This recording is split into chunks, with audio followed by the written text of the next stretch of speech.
Good evening, everybody. Good afternoon. Good afternoon, everybody. Good afternoon.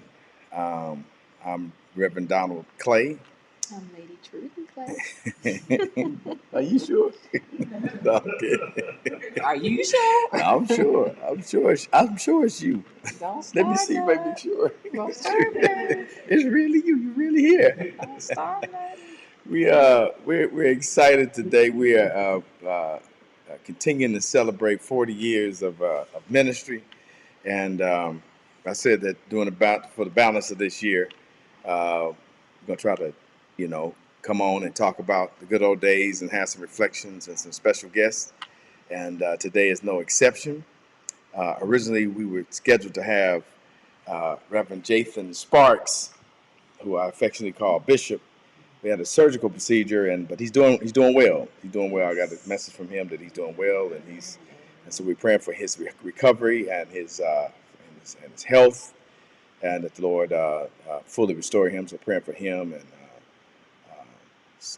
Evangelist Sparks, amen. Two preachers in one family, Yes. and so we're praying for him and his whole family. And so I called an audible. I called a sub in. I got a sub. I got a good sub though. I got a good sub. I've been knowing this sub for over 20 years. It gotta be, cause I know him before I knew Mitchell. I knew Reverend Kenneth Dunn before I knew Mitchell. I done gave it out. Yeah. Our special guest is none other than my pops, uh, uh, Reverend Kenneth Dunn, and Mom Deborah Dunn. We glad to have y'all. Mom, pops. Glad to be here. Glad to have you. Glad to have you. Wasn't that centered? We're about 30 years. Okay. My production is 30 years. Oh wow. 30 years. Wow. Yeah, gotta be. Gotta be. Got Put it. a new landmark on you. Right. Right. We gotta be about. I got in touch with you for the new landmark this week. Right. Right. So that's been 30 years? That's when Luther was in LA at McKinley. That's right. That's when you were speaking at McKinley. That's right. That's right. Get some sound going We here. went from there. That's when we went from there on. You and I. Mm-hmm. Yeah, that's right. Okay, I'm just messing with sound. Make sure we got good sound. I'm sorry. That's yeah. Emmanuel B. Luther, who we continue to be in touch with. Thank God for him. Yeah. Continue to keep us connected. But I met you through Luther. No, I got in touch with Fields. Fields told me to get in touch with you. Uh-huh. Because I was his executive secretary. Yeah. And so he said, I put that in your hand. And so when you and I talked and everything, and we hooked that up, and then we went on and said that we would fellowship together. Yeah. And that's what started our fellowship. Get out of town. No. Pop remember that. And I'm vague. Pop know the details. I remember the details. Yeah. That's when you was on Central Avenue. Across from what's the name of that church on the corner? Tabernacle of Faith. Tabernacle of Faith. Right by the projects. Right by Nicholson Gardens. That's right. Yeah, I remember that. That was at McKinley Avenue. The service was at McKinley Avenue. McKinley Avenue. Right. Yeah. Famous McKinley Avenue. Yeah, Luther ain't there no more. Yeah, I remember that. And then continue to fellowship with you and with Emmanuel B. Luther until you end up leaving Los Angeles. Right. And as a matter of fact, one of the churches that he was at, I think I was using his downstairs building at one point. Emmanuel B. Yeah. Small. I forgot. I didn't make that connect. I knew that. I thought it was something else. But God is good. We connected. We've been connected ever since. Right. Right. And last week I think I showed a couple pictures where we were at for how many years did you pastor Divine Temple? I passed there 22 years. 22 years at Divine Temple. I started in 1985. 85. And I stepped down in 2007. Okay. Okay. That's a lot of years. But God bless the ministry. Yeah. And we did let's see if I can get you send it so Lady Cook, you feel better. Is that better? Yeah, a little bit better. Let me go. Yeah, I found some pictures where it was a service, probably a anniversary service or a church anniversary service, and we were sitting in the audience. Well, some members were sitting in the audience, and I sent you that picture. I can't send it that. Yeah, we good. And I sent you that picture of yeah. But that was in the remodeled church. Right. That's when we remodeled. Right, because that I could tell because one of the pictures is is me in the pulpit and show those chandeliers. So I'm like, hey, oh yeah, that's the remodeled church. In the chandelier. I would see if I could find it. Yeah. After the Carriage Inn Hotel there in out there on Sepulveda and Burbank. Yeah. Sepulveda and Burbank? Yeah. Mm-hmm. They sold the building. Look at Fields. Fields is standing. Late Charles Fields. So how many of them chandeliers did you get? Oh, about 15. This is about 15 of them chandeliers. Didn't cost a dime. Wow. Back then, that was it. The hotel was, we got new management. And that's a great man. The new manager wanted them all out. He remodeled the whole hotel, and they gave me permission to take all the chandeliers. I got the office desk out of the general manager's office. Wow. Y'all came up. Yeah. So that addition to the church was bigger than the original church. Oh wow. Right, yeah. Yeah. It was probably about almost 3 times the size. Yeah. Maybe, yeah. Yeah. And there you are. That's that same that's that same service. Ooh, yeah. 42. So that was a church anniversary. Church anniversary. Yeah, that's the church anniversary. Yeah. Papa Dunn. Yeah. I was blessed to be called to a church that was paid for. Oh wow. Oh Jesus. It was my testimony. The only bills we had was utilities. Wow. Yeah. Wow. Let me see if I can find that picture where we are all sitting at the new Divine Temple. Oh, but before let's see if I can find that right quick.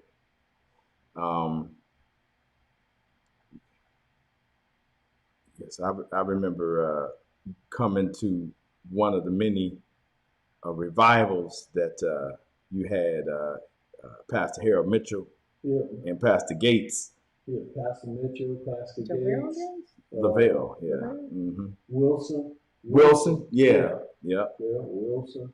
It was Wilson and Gates at first. Okay. And then Wilson had decided to leave town. He got a calling for another church, and that's when I got Pastor Mitchell. Yeah. But before then, Mitchell was they preached in the old church. Right. They did their revivals in the old church. Yeah. Yeah. Now look at Pop clean right here. Let me share this. He always clean though. I ain't never seen Pop. They ain't never seen Pop. They ain't never seen Pop. Always clean. Always clean. That's one of them after we moved up here. In the other house. That's a single story. Right. in that same one, he was leaning on the wall. Oh yeah. And my sister said, "He trying to hold the house up." Trying to be cool with his clothes. That's an old school Yeah. lead. He had a whole hand just his whole arm was out. And when we were at some point you all relocated and came here to Vegas, Right. and we blessed because of it. I mean, I couldn't. Amen. Yes. I can't. I know I say it to you all the time. I'll say it here. When people put faith in you to pastor them, that says something. You know what I mean? It says something to me, because I hold that dear. And you pastored a church. You wasn't sitting in the pews. You pastored a church for over 20 plus years, and then you came to Vegas and said, "If I'm coming to Vegas, I'm coming to help my son." Yeah. And I just, I mean, I said I ain't gonna do no more crying in 2020. I can't tell you what that make me feel like, how that make me feel, and knowing the relationship that we had, because we had that relationship before this, and I'm just honored, Mom. I'm just, yeah.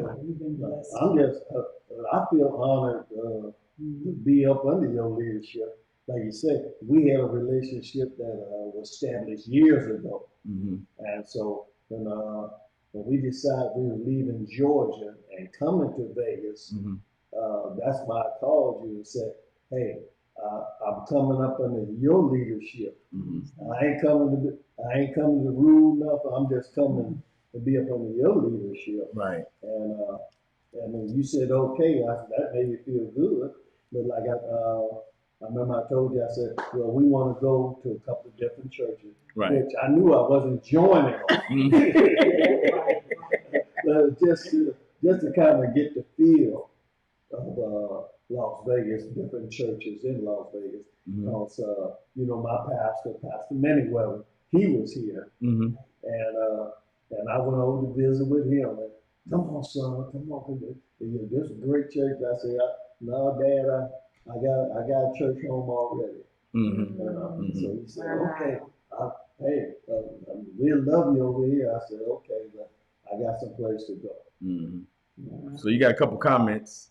Somebody named Tony P. I have no idea who Tony P is. Some random stranger. But Tony P said, "Pop, you are." Oh, what did we put it back? I lost it. You are awesome. "Pop, you are awesome and a great inspiration." And then she said, "Hey, Mom." Bessie Dunn. Then you have Bessie. Who's Bessie Dunn?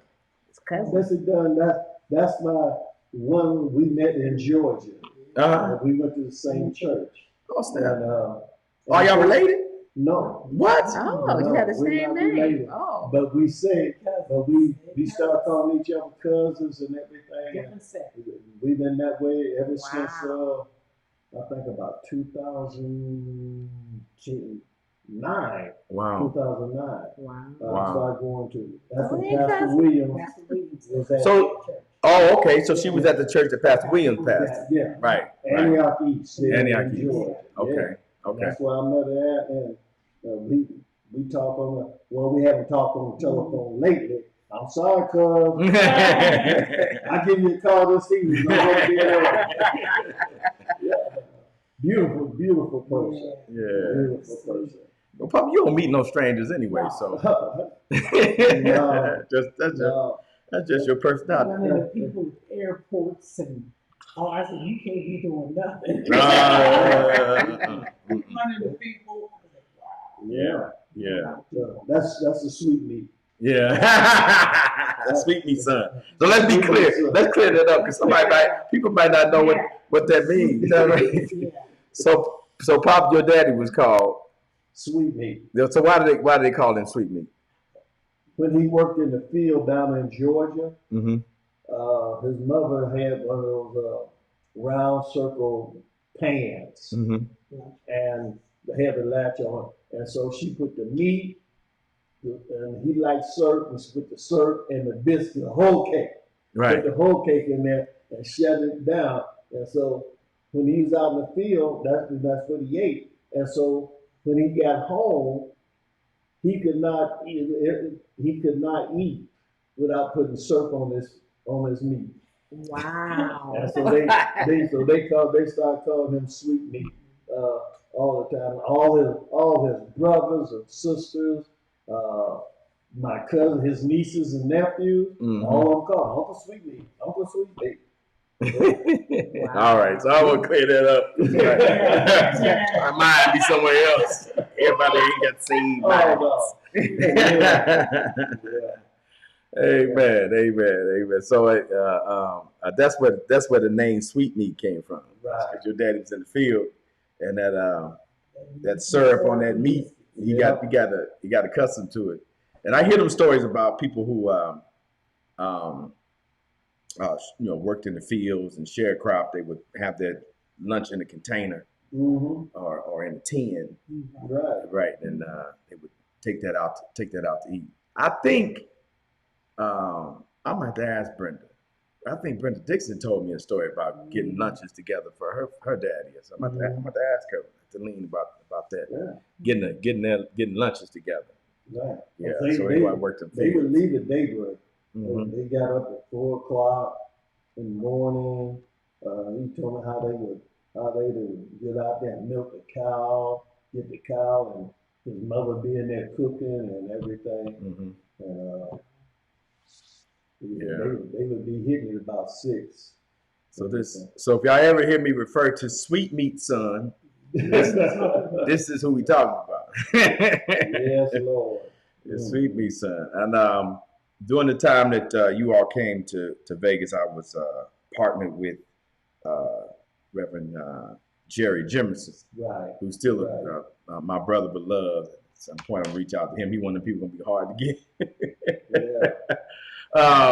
And we had the Koinonia Church, and this picture is the oops. Let me see if I open that. I'm gonna share this picture the Sunday. Yeah, we was on Rancho. Yeah, we was on Rancho. You preached for me before in Vegas, Right. but this is when we were on Rancho. Yeah, that's when you was after you moved out here and we'll start passing out. Yeah, me and Mitchell. I got a picture of you. I got to find that picture where I was in the warehouse over in the east. Wow. This is the Sunday you came, and Koinonia. Okay. Okay, they got it wrong. Oh, they did? That's okay. Yeah. So this is when you came.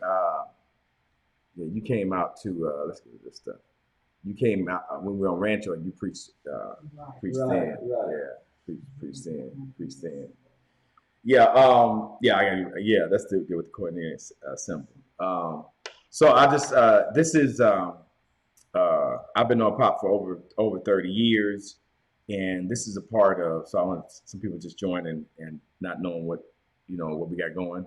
This is I got 40 years in ministry, and in my 40 years, I've had the pleasure of working with, knowing, having a relationship with. I view Reverend Kenneth Dunn as my mentor and my pops, and I thank God for him. So this is a part of the celebration. This is not Pop's 40 years. No, This is my 40 years. I can see how you can be confused with that. How many years you been in ministry? I got my first message March the 1st, 1983. Okay. So I got Pops. See, this is how you get confused. Yeah. I got Pops about 3 years because I preached July of 1980. Okay. And so I know why people confused. Happy that no, Pop. I got started a little earlier. Yeah. I have a lot of interference in my life. Yeah. Maybe we'll get to at least one or two of them stories. You can't say you can't say God and nothing. But you did a pretty good job serving Mammon, though. You did a pretty good job serving Mammon. How do I take that? I think I messed this up. Yeah. Get us back to my picture. But when I didn't recognize you. I didn't know you because from Eternal Hope, we did fellowship. We did come over Right.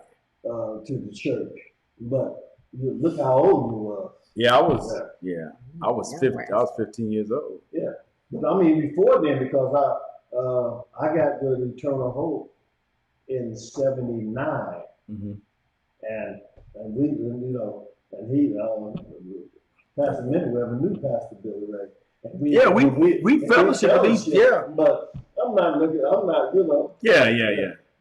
Good. So if that's 79, well, you was 14, boom. Mm-hmm.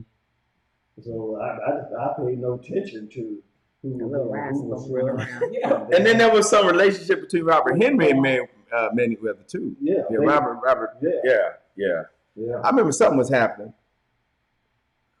My memory ain't as good as Pop, but something was happening. Building something, and Robert either made robes or did a concert or something. Mm-hmm. And I remember him at the robe shop, and they was working it out, Okay. because the church wasn't far from the robe shop, No. right? I remember that. I remember going over there for something. Yeah, we was right there on 48th. Right. 48th and Gramercy. Yeah, so that's not far from 50 And so something road Crenshaw. shop Yeah, was right up the just street. A few blocks down. Right. Yeah. Right. On 54. Right. What was that 54? 54th Crenshaw. Yeah. Mm-hmm. Mm-hmm. Right next to the beauty shop, the beauty school, Mm-hmm. next to the wig shop. Yeah. Post office across the street. Right? And Yeah, then, post office across the street. Yeah. yeah. Then I was fellowship with you with all three buildings you was at. Yeah, everywhere I went, Pop, we fellowship. Yeah. If I was in a hole in the wall, you was. Which some You were people, there. some people said I was in a hole in the wall. Yeah. But I thank God for them holes in the wall. That was a teacher. Yeah. That was a great teacher. Yeah, we were in the heart of the community. Yeah. We wasn't, But I thank God for is that we came through preaching to a few people. Mm-hmm. So this way, we was never disappointed. A lot of ministers, they used to preach into a large congregation, and then when they get into a congregation where there's a few people coming out, Right. they get dry and they try to hurry up and wrap their sermon up. But we started out in a large congregation, but when we started pastoring, our congregations had to grow. Right. And so we was used to seeing 10, 15 people, and just preach just as hard to them 10. Right. Like it was 1,000. Mm-hmm. Now we got this new normal where we have to preach and teach to nobody. Right. It's right. just, but we blessed in a way, just from my experience. But you've been doing, believe it or not, you've been doing this more consistently than I've been doing this whole streaming thing on a consistent basis. I'm not saying I may be doing it longer, but you've been doing it more consistently. Yeah.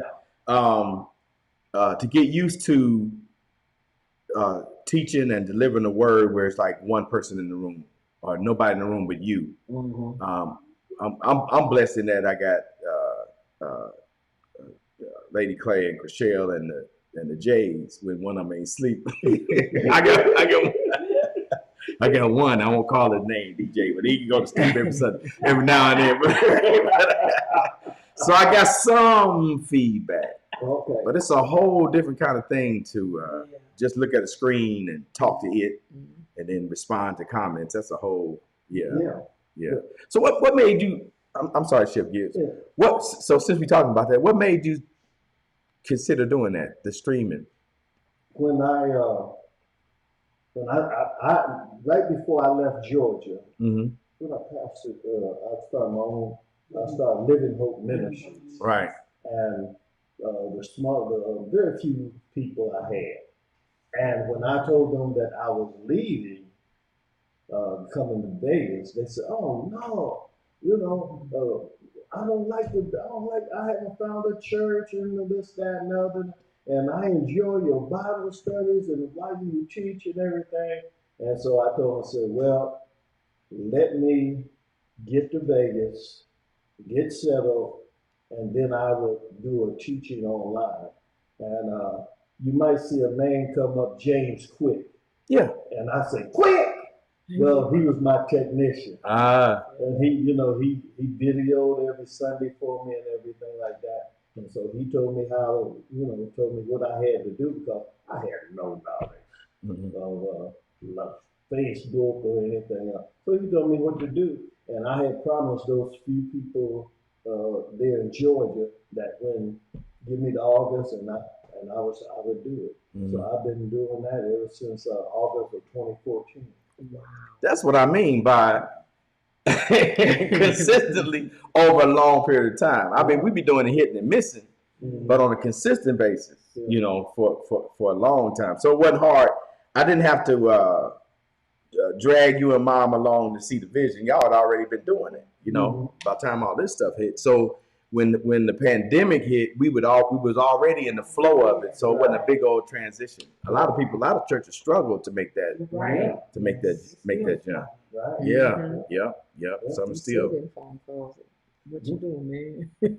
Oh yeah, she said I get phone calls from preachers and other folk on, how you doing, what you doing, what you using, that equipment and that kind of stuff. I did a presentation to the district not too long ago on that whole thing. I think it was a little bit too complicated. I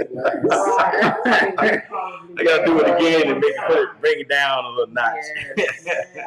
And some are not. Some are just doing conference calls. Right. They bring in the message just on a conference call. Mm-hmm. They're not doing those visuals where they can see. Right. See Right. Yeah. Right. Wow. And that says something about how God positioned you to keep the ministry going. Right. And every Friday at 5